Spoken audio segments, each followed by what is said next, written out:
So we are in the first chapter of the Bhagavad Gita, in the last leg. So far we discussed how they are getting ready to fight, and Arjuna asked Krishna to bring his chariot in the middle of the two armies. So he starts looking at them, and then now we'll see the impact of Arjuna's observing whom he saw opposite to him. So I think we did until 27. We'll start from text 28.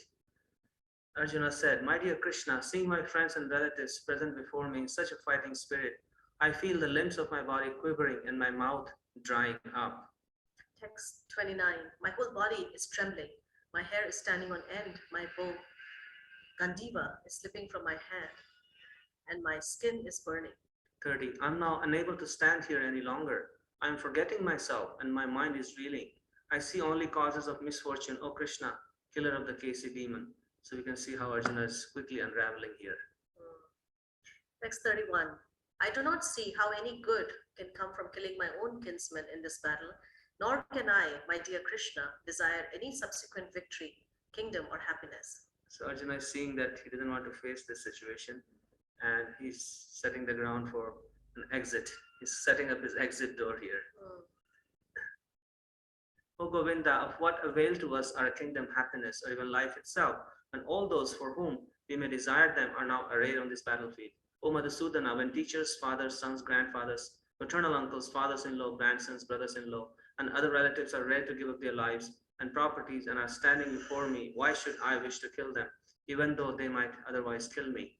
O maintainer of all living entities, I am not prepared to fight with them, even in exchange for the three worlds, let alone this earth. What pleasure will be derived from killing the sons of Dhritarashtra?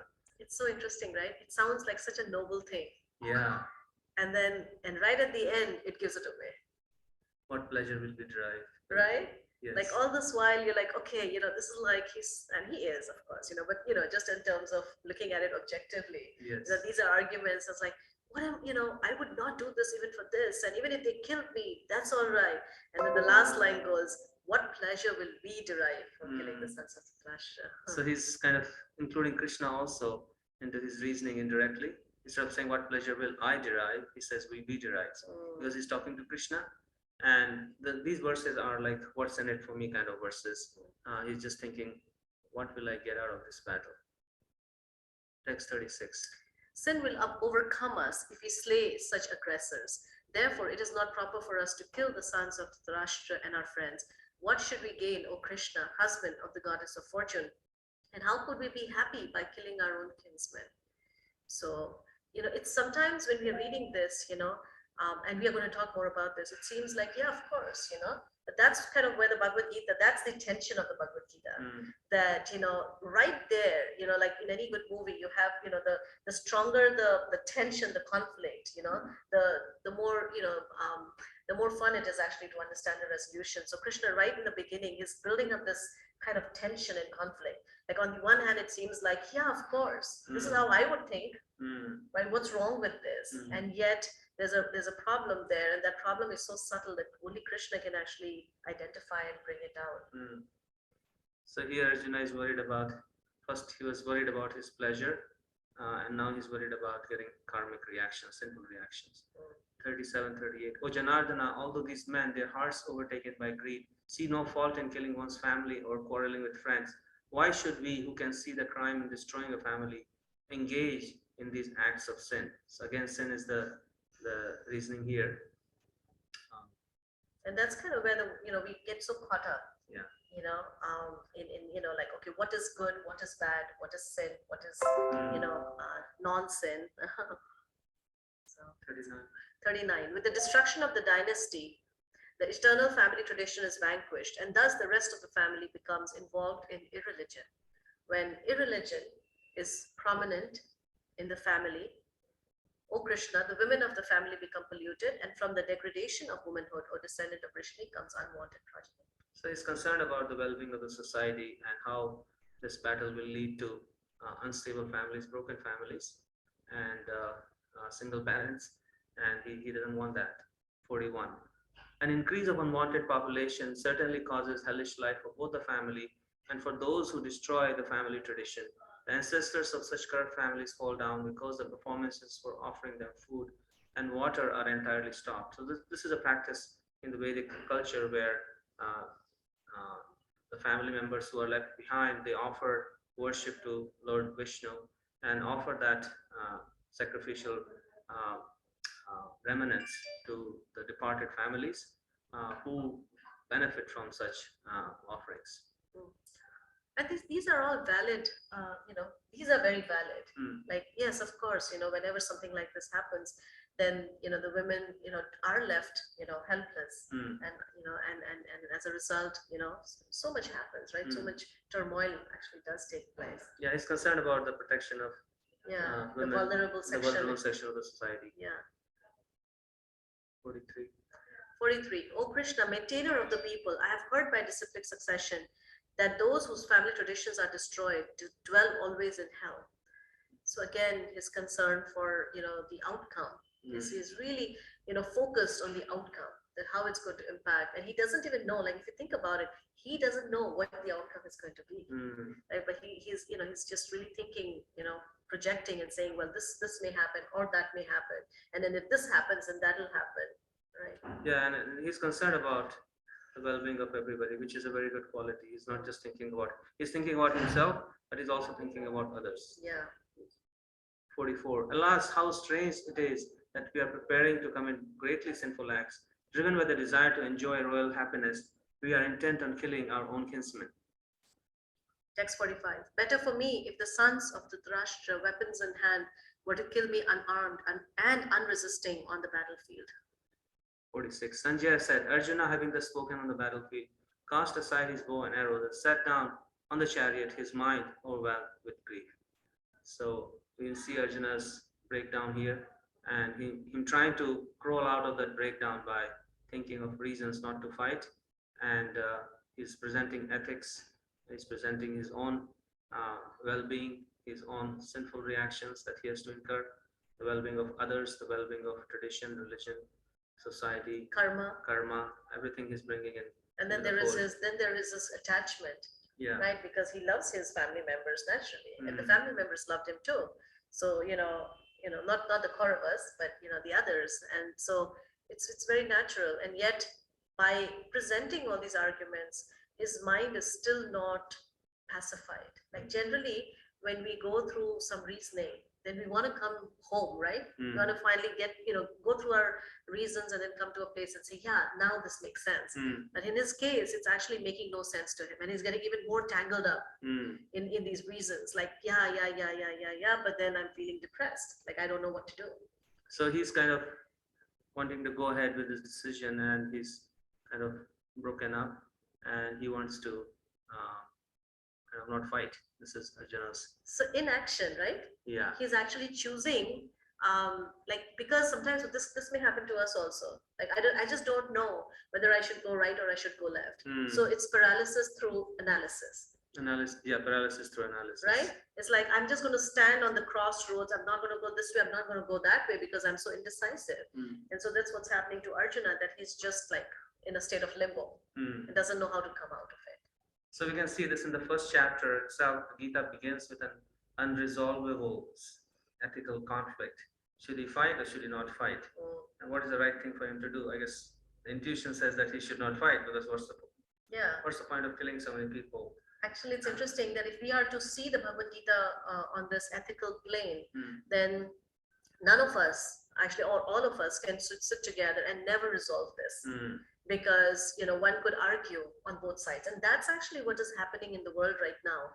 We have so many issues where there is extreme polarization, and each group lays out its own arguments in favor of their their idea or their proposal, and then the other group comes in, and then when you listen to both, your head reels, because you're like, yeah, that makes sense, but then yeah, this also makes sense, right? So it's impossible. There are many such conflicts which are ethically very, very difficult, or rather impossible for us to resolve.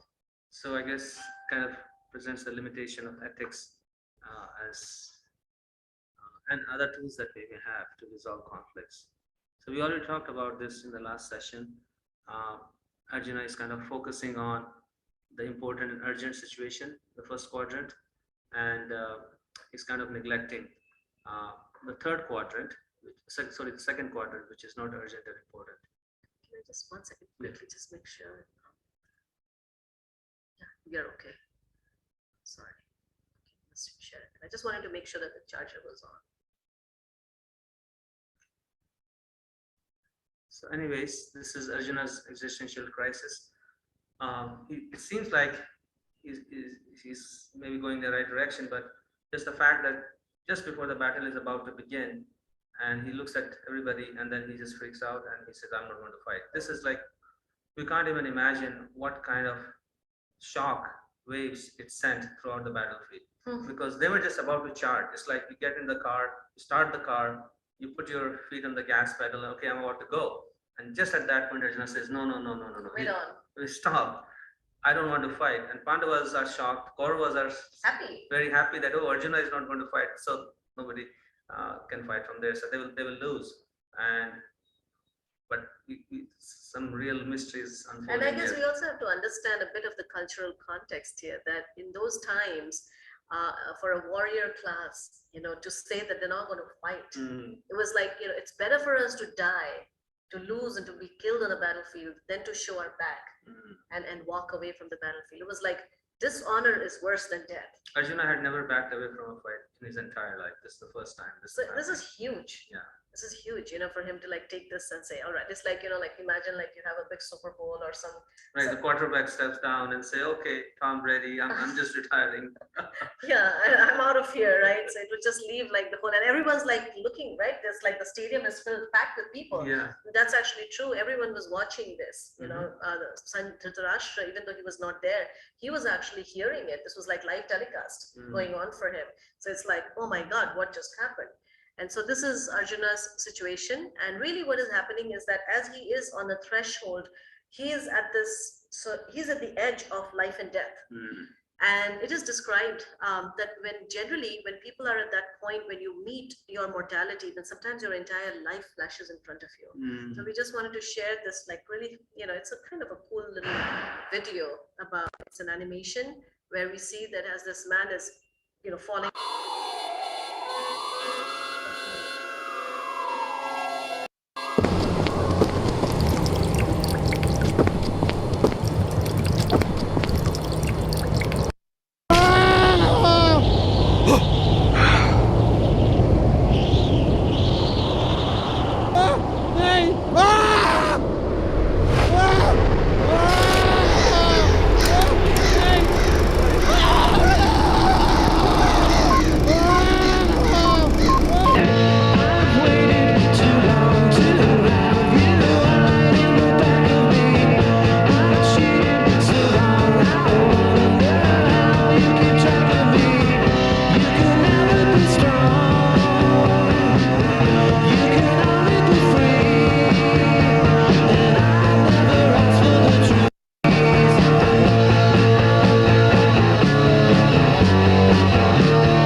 So Arjuna's life is flashing in front of him. That's why happiness he enjoyed with his family, and then he's going through those moments. Actually, when we also have such a moment that you actually feel like you're sinking. Like that's why we use that phrase, right? It's a sinking feeling. And he's like, it's like a free fall for him. It's like, doesn't know if he's going to be, held, if he's going to be protected. So this is Arjuna's breakdown. We already went through. We already went through all of this. So we're just going to, so these are all the verses. And this is the final verse where he finally puts down his bow and arrow. There's a history behind that. I don't know if you really want to go into it. He had taken a vow that if someone actually tells me to put down my bow, then I'm going to, kill that person. And he himself is now putting down his Gantiva bow and saying, hey, I'm not going to fight. So we went through his reasons. We read through his reasons. And these reasons are kind of interestingly categorized into 5 categories. Okay, 1 second, we're just getting there. Here they are. So his first reason was compassion. That was his initial reaction when he saw everybody. And that's why he wanted to go and take a look at everybody. And first feeling was compassion. So seems like a very good reason for fighting. Yeah. Perhaps this is where we can maybe talk a little bit about compassion. Prabhupada in that particular purport, he talks about Yeah. that. So somebody could say, well, what would be wrong with that? Mm. And it is because compassion, just like anything else, has to be understood and applied in the proper way. Mm. Otherwise, it can be misapplied compassion. So, for example, if a child, Prabhupada talks about this little story. A child has typhoid, and the younger brother thinks, and he really wants to have some fried food. And the younger child brother says, "Oh, my mom is so harsh. She doesn't give him what he wants. Let me go feed him, fried food." And of course, that is really detrimental to him. So compassion has to be understood. And in this context, he's only feeling compassion for their physical body. He's Mm. not considering the spiritual well-being of the society or even the spiritual well-being of anyone, Mm. including himself. Yeah, his compassion is kind of myopic, and it's self-centered also. So we'll go into this a lot more, right? Or should we? I guess we can just, no, I don't think we're going. Okay. So I guess, yeah, this is a little bit more difficult to understand, that actually it doesn't mean, it's not mutually exclusive. Mm. Sometimes people think, oh, so spiritual compassion excludes, the realm of material compassion. That's actually not true. Spiritual compassion includes within it material compassion, but material compassion in itself is not complete. So for example, Prabhupada gives an example in that particular paragraph in his purport, in his commentary, that if someone is, what's going on? Wind. That's a storm? Yeah. Oh, wow. So if someone is drowning in the river, Mm. and someone goes into that river and he says, "I want to save the drowning man," and then he goes there and he takes the garments of the drowning man, and he comes out of it and he says, "Hey, I saved this person, here are the garments," then obviously somebody would say that's very foolish. Mm. Because, so by the way, guys, it's such a horrible storm. If the light actually comes off, Yeah, then just know that it's not us leaving. So yeah, the garments are gone, but the man has still drowned. So that's why it's incomplete compassion. So compassion just for the physical self is actually not complete compassion. It also needs to include the other aspects of our self, the essential self, which is the yeah, soul. without an understanding of our real self, just showing compassion not complete. It doesn't give ultimate benefit to either party. So that's why Arjuna's compassion is not really helping him. The second set of reasons he gives is enjoyment, like what's in it for me? How will I be happy? How will I enjoy? What pleasure will I get? So that's our mentality in any situation. We try to see what's in it for me, and then we try to make a decision. So, and that never actually ultimately satisfies us when we just think about ourselves. But Arjuna is not just thinking about himself; he's just thinking about also family and traditions. So that's another reason he gives to Krishna. He's trying to convince Krishna actually through these reasons. Maybe also trying to convince himself. Convince himself, and he hopes that, oh, if Krishna gets convinced on this side, and Krishna will say, okay, Arjuna, that's it, let just go back, and but we'll see what happens next. So that's destruction of family and traditions. That's an important factor for a king. He cares for, and this is a good quality actually, that a king should care for traditions and family and values and things like that in society. So that's a definitely a good reason Arjuna is giving. But again, that is misplaced because his conception about himself is misplaced. So all these reasons are actually misplaced, and Krishna will break them down one by one, starting in second chapter. Enjoyment. We already talked about that. Fear of karma. This is a big one. I mean, this is a big one because he's still kind of hovering on this plane about good karma, bad karma. He's thinking.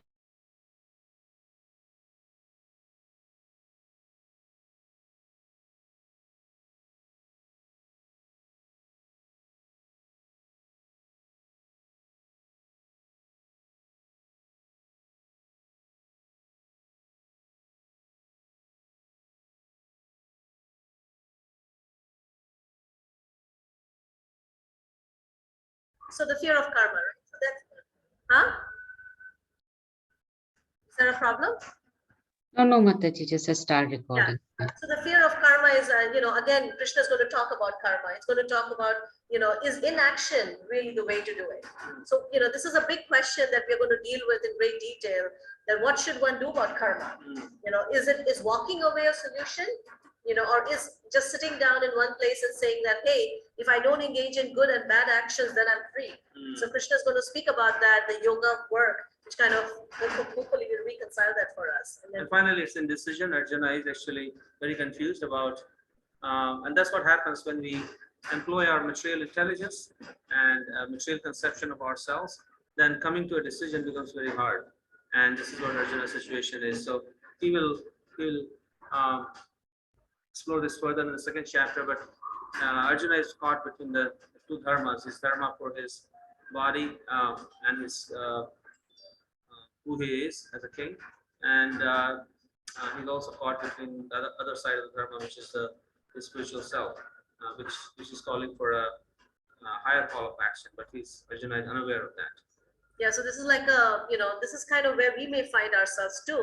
Again, maybe before we talk about, what we're going to, we're going to show you a little video, we should talk about how the word dharma, we have dharma or duties according to different levels of ourselves. So there are dharmas that pertain to the body, then there are dharmas that pertain to our place in society. There's political dharma, there is family dharma, social dharma, right? All of these are duties, right? Obligations that we have. And then finally, there is the topmost dharma, which is dharma that actually pertains to the real self. And so sometimes, and I would say oftentimes, all of these dharmas, they're in conflict with one another. And so that's where our struggle comes from. Like, what should I do? Should I stand up for my rights, or should I just act on a spiritual plane, which means that I should just be a sadhu, or not care about my own well-being or the well-being of my society, family, whatever. Yeah, and ultimately, the real intelligence lies in harmonizing the dharmas. And ultimately, all the duties or responsibilities are meant to bring us closer to our original dharma, which is to love and serve God. And that's how all the dharmas are designed ultimately to bring us closer to that place. This is a really fun little thing that actually shows that in the material realm, it's not so easy actually to find a resolution to ethical questions.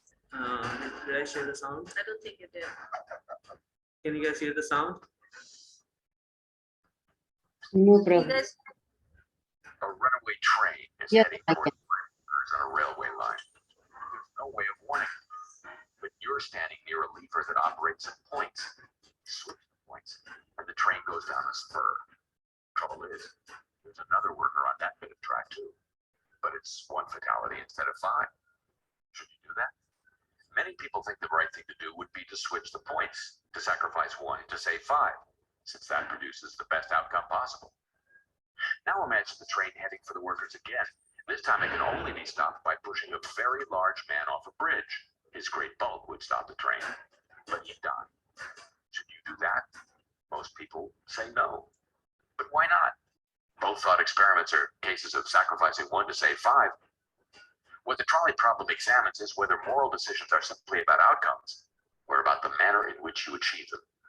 Some utilitarians argue that the two cases. so anyways, Yeah. it goes on, but the idea is that this is a dilemma that is not easy to resolve, at least not at the plane at which it originates, right? So this is what the Bhagavad Gita, sometimes people think that the Bhagavad Gita These is are not actually promoting battle or warfare. It's not. It's simply showing us that there are these circles of self-interest that are sometimes in conflict with one another. And how do you resolve that? It could be being on a battlefield, it could be in our workplace, it could be with our family, it could be anywhere. And so what is the way to resolve it? And of course, the most dramatic being on a battlefield. Yeah, and ideal situation is when the circles are in harmony and there is no clash between them. But most often there is a clash between them and the circles collide with each other. And that's when we need that that intelligence, spiritual intelligence, that to bring them back in harmony, bring it back to the center. Actually, this is one of our favorite examples that Prabhupada gives, that, say if you have a pond and you throw like a little pebble in it, then what will happen is that if you have different circles, so the pebble is going to fall in at different places, then it's going to form these concentric circles, and each circle is going to clash with the other circle because the center point is different for each circle. Now imagine if we were able to, at least theoretically, throw the, can you turn off the music? If you were able to throw that pebble at the same exact spot, then you would have concentric circles that don't clash with each other, but they just keep growing, expanding, without any conflict. And so That's actually the material realm of dharma, where all the circles are in conflict with one another. Mm. Because the center point is different. Well, the center point is me, but then each person's center point is me, right? Right. So it's like conflicting circles of self-interest. So we see Arjuna has kind of broken down, and it is he acknowledges that he's broken down in front of everybody. He's declaring to the whole world that he's broken down. But Arjuna is putting down the bow. Is a declaration from him. So this is what it may seem like. Oh, now Arjuna is kind of in a foxhole. What is he going to do? But it's the beginning of something that is beautiful that is going to come out. Just like in the redwood forest in California, many places, often there is a forest fire and it kind of burns down the whole forest. But that forest fire actually creates the beginning of the new kind of crop of trees, the redwood trees that is going to come out. Yeah, so what happens, I'm sure many of you might even know. Do you want to show the video or? I'll just briefly show it because it's a long one. Okay, why don't you turn Giant off the? sequoias are the largest. So basically what happens is that as these cones, they're high up in the sky, in the top of the tree, and there's no way for it to, and then there's a thick cover. So there's no way that it can actually penetrate, the seeds can penetrate, right? So what happens is that when the cones fall, then, when there's a forest fire, then those cones, they crack open and the seeds spill over. And then there's also a thick layer of grass, foliage. And so the fire actually burns away that and it creates this very fertile soil. And so now you have the cones which have broken open, the seeds are scattered, and then the fire has also burned the ground layer. And so the soil is very fertile. And now these trees, you can see here how the cones are actually cracking and the seeds are coming out. And when the seeds, they lie in the ground and they get buried under a layer of ash and things like that. But when the winter comes, it gets covered by the snow, and what you can see, everything is kind of like dead.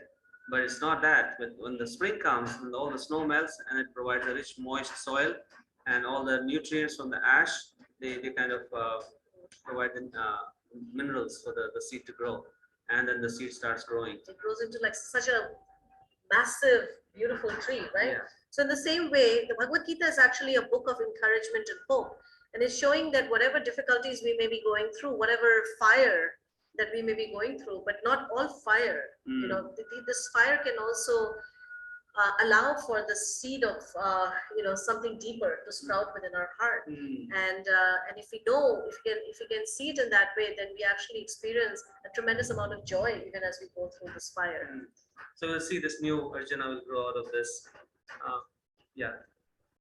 And I guess this is a talk by Brené Brown, who says that how embracing vulnerability allows us to grow, allows us to rediscover ourselves, allows us to find our creative intent and purpose and meaning in life. So not discarding that dreadful situation where we are broken down, but embracing it and accepting it. Yeah, it's like we are welcoming the unwelcomed one. Yeah. This grief, this trauma, this fire that happens in our life. And it's actually, there's a beautiful prayer in Sanskrit in the Bhakti tradition, where it says that no one actually goes to, start a fire. But it is actually like a forest fire, and it just by the friction of trees, there'll be forest fire that will happen. So what do you do? What do we do? So we do feel vulnerable when that happens. We do feel helpless, but there is a difference between feeling helpless versus feeling hopeless. Feeling helpless is not bad. Feeling hopeless, we don't need to feel like that, because there's no place in the world where we need to feel hopeless, because there's always hope. But it's all right to feel helpless, because in that state of helplessness, we feel ourselves very vulnerable, and then we can really call out and reach out to a power which is greater than us, and experience that, the gift of, vulnerability. Yes, there's a lot of force in that vulnerability, right? So this is what she's saying is the birthplace of innovation, creativity, and change. And in any situation of life, we can apply this principle. Whenever we are feeling that I'm down or I'm against the wall, that's a situation to use that force for our benefit. I mean, I can attest to this, completely, that, the hardest times, the darkest times of my life have actually led to the brightest moments, the deepest moments, the moments that are embedded within my consciousness, because it's at that moment when my call was completely genuine, and I was able to shed all the mask and just be this sort of real person, stripped of all the unnecessary layers. You see your own core, and it's a very authentic moment. And in that moment, like Elizabeth Noble is saying, the cracks in your heart are there so the light can shine through. Again, something similar. Blessed are those with cracks in their broken heart, because that is how the light gets in. So it's both the light shining out and then the light getting in. And again, something inspirational. You cannot see the stars when it's daylight. And we see that actually, right? That people who are sort of going through a green patch in their life, it's so hard for them to understand deeper spiritual stuff. And it's like, it's not real. No, it's not real. It's like you go and you tell them, like, what is wrong with you? Like, what's up with you? Like, just live your life. Life is all right. And then 6 months down the lane, something terrible happens, and it's like, it's a wake up call. We never expected it. And I guess we have an expectation in this world, in this life, that I want to make my life so perfect that I will never be broken. I will never be against the wall. We spend our whole life trying to avoid this situation. But what if but this is how this material world is designed, that we all will be pushed against the wall. We'll come to a point, we'll be broken at some point, in some ways. So rather than kind of running away from those situations, embracing them. I have a like a personal thing, experience with this, that I actually like broken people. Like, I find that people who are sort of broken, their edges are more rounded, and there is a softness, versus people who are sort of maybe at this point perhaps just experiencing life on a completely different plane. There is a sort of it shows in the gait, even the way we walk. It's like, we are here, we're going to conquer the world. It's like an elephant with a drunk elephant. A drunk elephant, yeah. So there's a quality of sobriety, in it, and and of course, if it is applied in our spiritual context, then it can take us to this amazing place. So I don't know if you really want, we have the time right now. This is again a butterfly emerging. It's a beautiful video. Maybe we can share this in Circle SO. I'm not certain. You'll share it with you. But anyways, this is it may look ugly when we are down. It may, but then if we take that opportunity, we can turn ourselves into a beautiful butterfly. And this is another one. This is a kintsugi, is a fine Japanese art of fixing broken poetry and pottery. Pottery, which becomes a poetry. How he spent his whole life. And actually, they become even more expensive. They become even more expensive, more priceless. Yeah. So there's so much wisdom. Yeah. That one gets if we learn how to.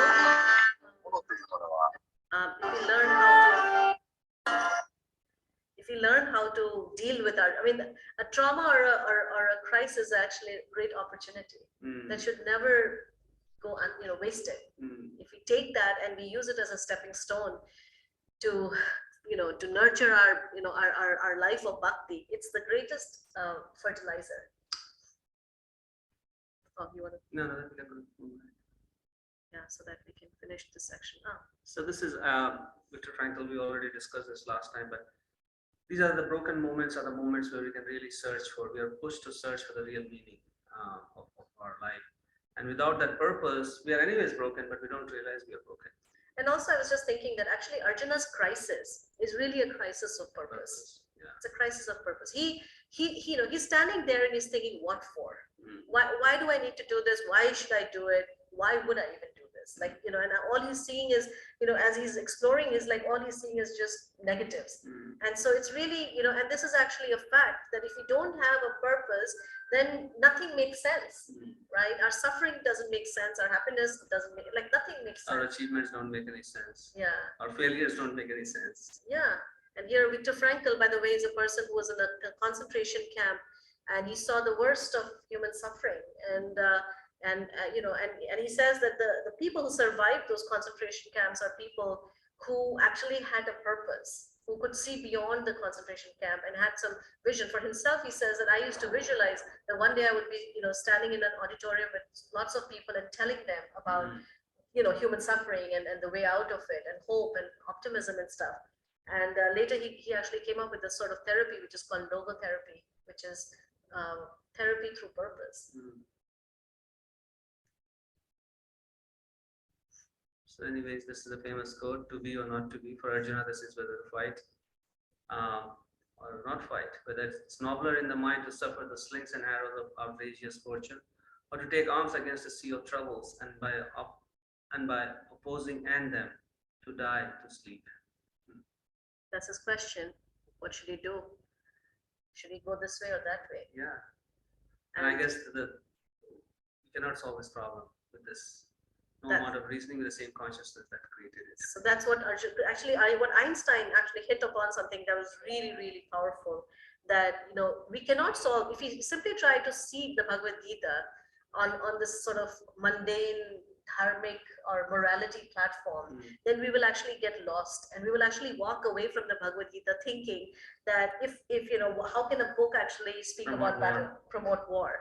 And so that's the reason why the book you have to sort of transcend that platform and say, okay, this book is not even about this or that.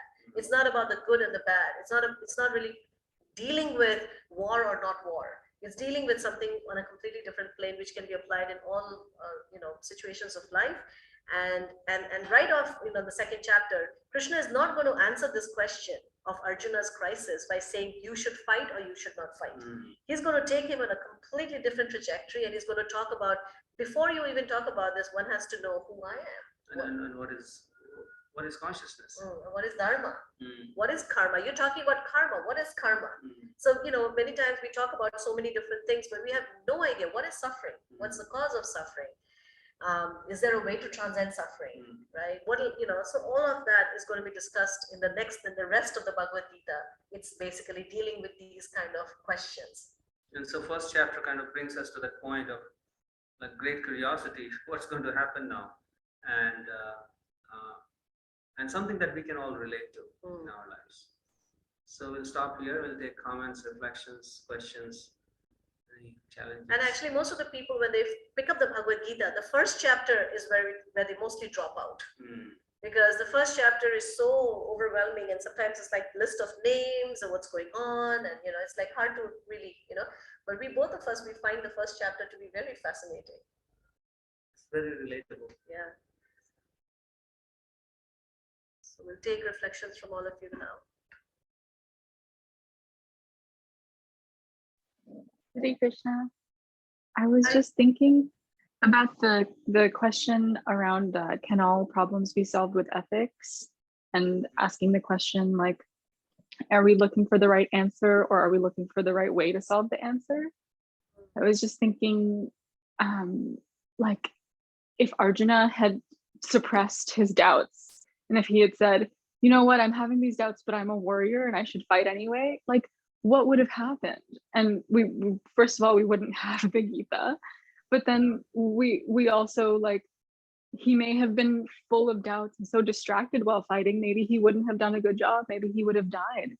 So I think it's so interesting to consider, like, in that moment of weakness, when something is coming up, some doubt is coming up, how important it is to express it, because it's more important the way we solve problems than what we do.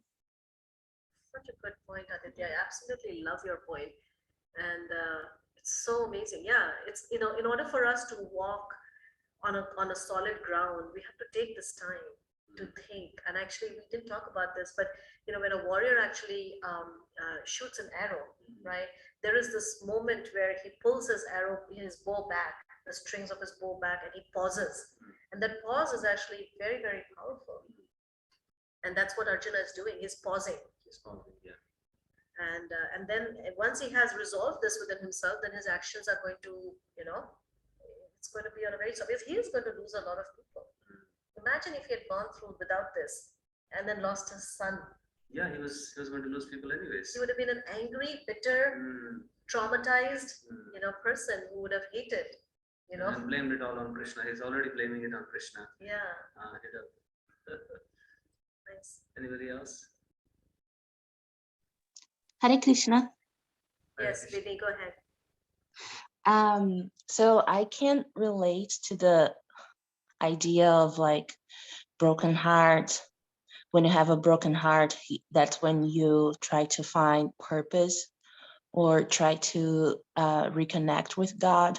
I have struggled with depression since I was 15, and it's like a pain in your soul that you just don't understand. Like it's just it's very painful. But then that's when I start looking for something, for like a purpose, for, I don't know, trying to understand why am I here? Like, if I'm suffering this way, what's the purpose of being here? Just to suffer? So that was the beginning of my journey, I think, trying to reconnect with the Lord, with Krishna. And for a while, I was bitter about having this condition, but now I'm grateful. I'm grateful that Lord gave me this, Krishna gave me this opportunity, because I have a easier time to connect with people that are also going through this pain. And that I'm here like today with you guys, listening to Gita and being part of this community. And I think without having this broken heart, maybe I wouldn't, I don't know. So yeah, I can relate to that concept. Thank you, Vinny. Thank you. That's very, very powerful to hear from you. Thank you for sharing that. It's not easy to go through those moments and years that you described, but you took the right turn and asked for the right questions. I guess that's the main thing, is to ask the right questions. Yeah, and to come there is actually because there's so many lifetimes, right? And we have gone through so many different experiences, and to finally get to a point where we can ask this question is actually the perfection. It's actually the question that it's described, that it's a beautiful idea that Krishna is actually sitting within our heart.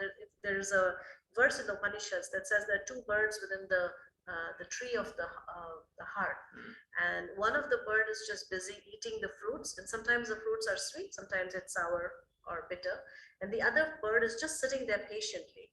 It's like patiently, birth after birth after birth, and one day this bird is going to get tired of eating this. It's going to go through this moments of angst, and it's going to turn towards me and go, oh, what what am I doing here?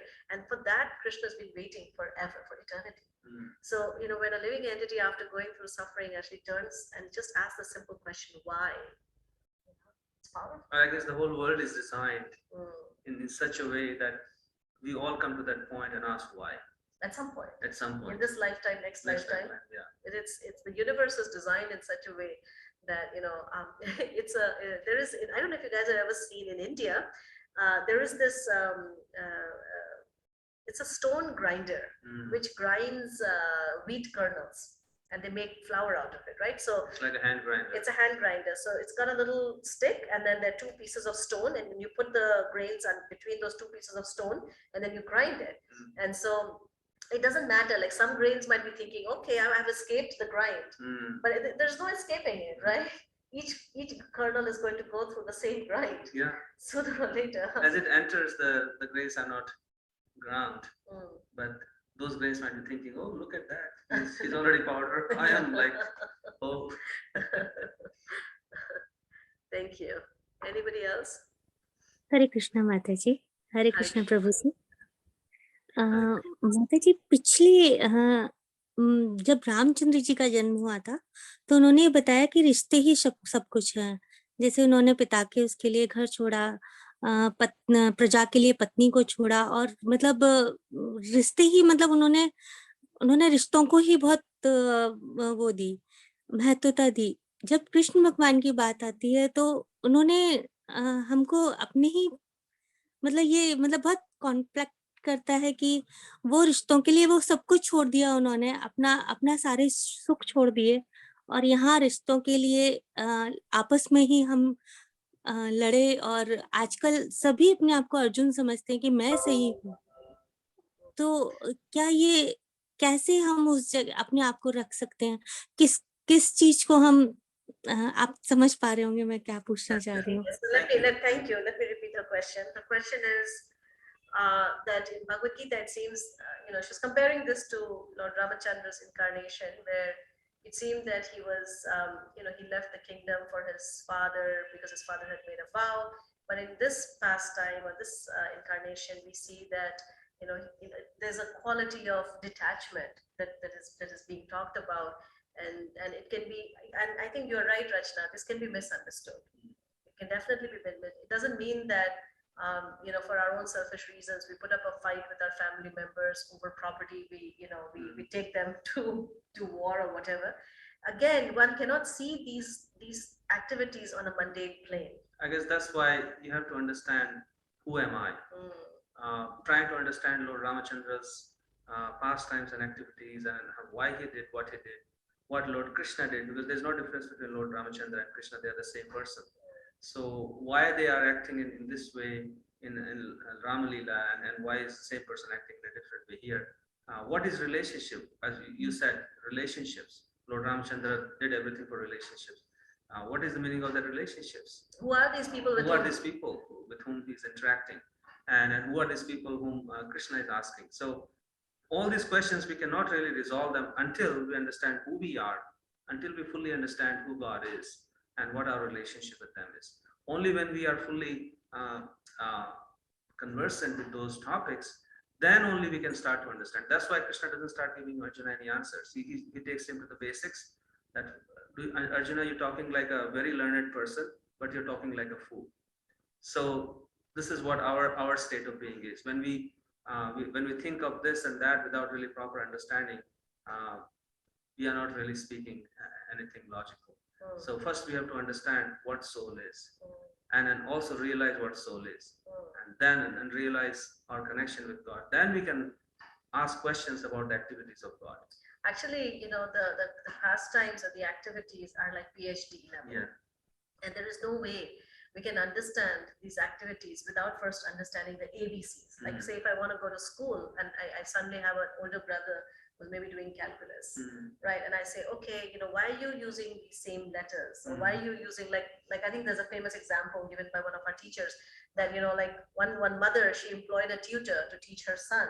And the tutor was, showing the child the triangle and said, let ABC be a triangle. And so this mother barged into the room and she said, I am paying you so much money to teach him advanced stuff and you're still teaching him his ABCs. And actually he wasn't teaching him the ABC, right? So the same thing with these activities. It may appear that it's just like us, but it's it's a whole other, what is that relationship and what is this relationship? So I think we should not get caught up in trying to project our own understanding of this material realm onto the spiritual dimension, which actually, even though there seems to be some parallels, but it's existing on a completely different plane. And those relationships are on a different plane. Those decisions are on a different plane. So, and it's not something that we can completely resolve here. So we'll continue with our Bhagavad Gita discussion, and hopefully that will resolve it. Yeah. Thank you. Anybody else?